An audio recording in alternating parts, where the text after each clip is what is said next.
تبارك الذي بيده الملك وهو على كل شيء قدير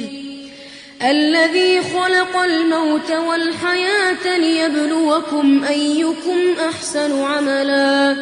وهو العزيز الغفور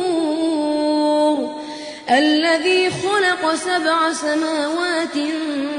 طباقا ما ترى في خلق الرحمن من تفاوت فارجع البصر هل ترى من فطور ثم ارجع البصر كرتين ينقلب إليك البصر خاسئا وهو حسير ولقد زينا السماء الدنيا بمصابيح وجعلناها رجوما للشياطين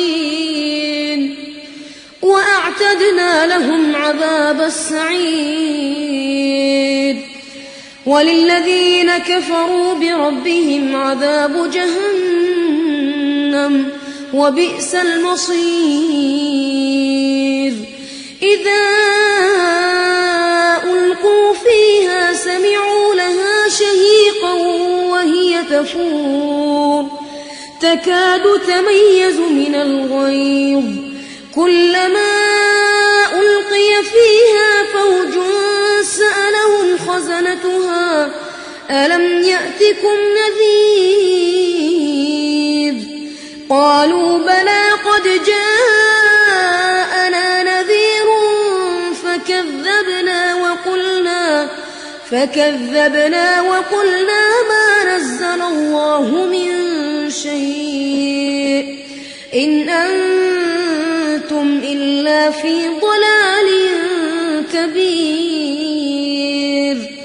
وقالوا لو كنا نسمع أو نعقل ما كنا في أصحاب السعير فاعترفوا بذنبهم فسحقا لأصحاب السعير إن الذين يخشون ربهم بالغيب لهم مغفرة وأجر كبير إن الذين يخشون ربهم بالغيب لهم مغفرة وأجر كبير وأسروا قولكم أو اجهروا به إنه عليم بذات الصدور ألا يعلم من خلق وهو اللطيف الخبير هو الذي جعل لكم الأرض ذلولا فامشوا في مناكبها وكلوا من رزقه وإليه النشور أأمنتم من في السماء أن يخسف بكم الأرض فإذا هي تمور أم أمنتم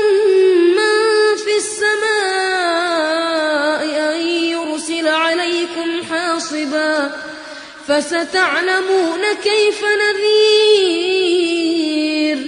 ولقد كذب الذين من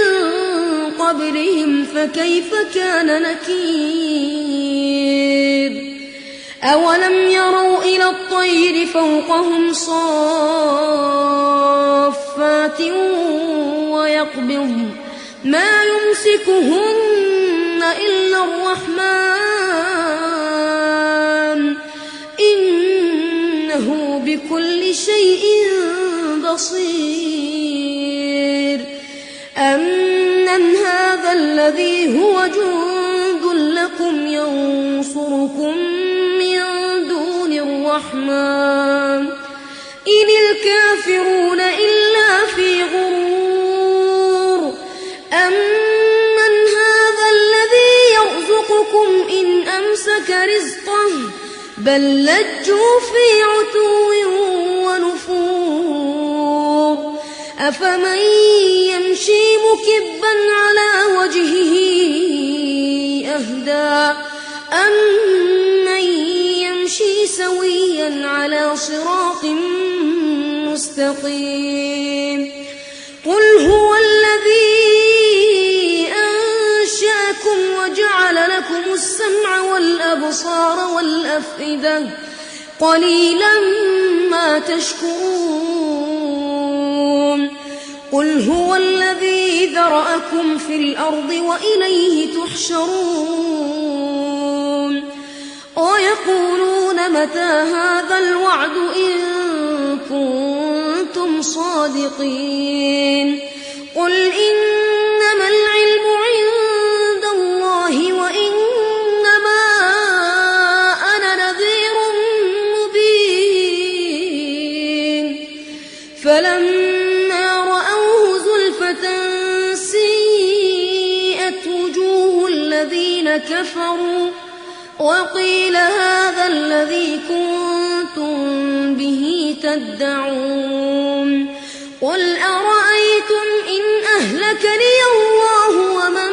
معي أو رحمنا فمن يجير الكافرين من عذاب أليم قل هو الرحمن آمنا به وعليه توكلنا فستعلمون من هو في ضلال مبين قل أرأيتم إن أصبح ماؤكم غورا فمن يأتيكم